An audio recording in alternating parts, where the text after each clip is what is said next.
Bloom'un idrak taksonomiyası ilə əlaqədar növbəti bir sualımın izahı ilə gəlmişəm sizə. Sualımız belədir. Bəzi məktəblərdə fizika laboratoriyası yoxdur.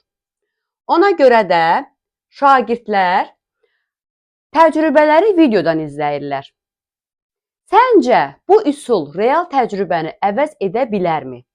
Fikrini əsaslandır, üstünlük və çatışmazlıqları qeyd et. İndi tapmalıyıq ki, burada şagird əgər fikrini deyirsə, hansı idrak taksonomiyasının hansı mərhələsinə əsaslanır? İlk ağla gələn, mən bilirəm ki, təhlil etmədir. İlk ağla gələn təhlil etmədir. Lakin cavabımız təhlil etmə deyil. Cavabımız burada nədir? Cavabımız burada dəyərləndirməkdir. Niyə? Niyə dəyərləndirməkdir? Çünki şagirdə belə bir sual verilir. Səncə bu üsul real təcrübəni əvəz edə bilərmi? Şagird öz mövqeyini qoyur ortalığa. Fikrini əsaslandır, üstünlük və çatışmazlıqları qeyd et.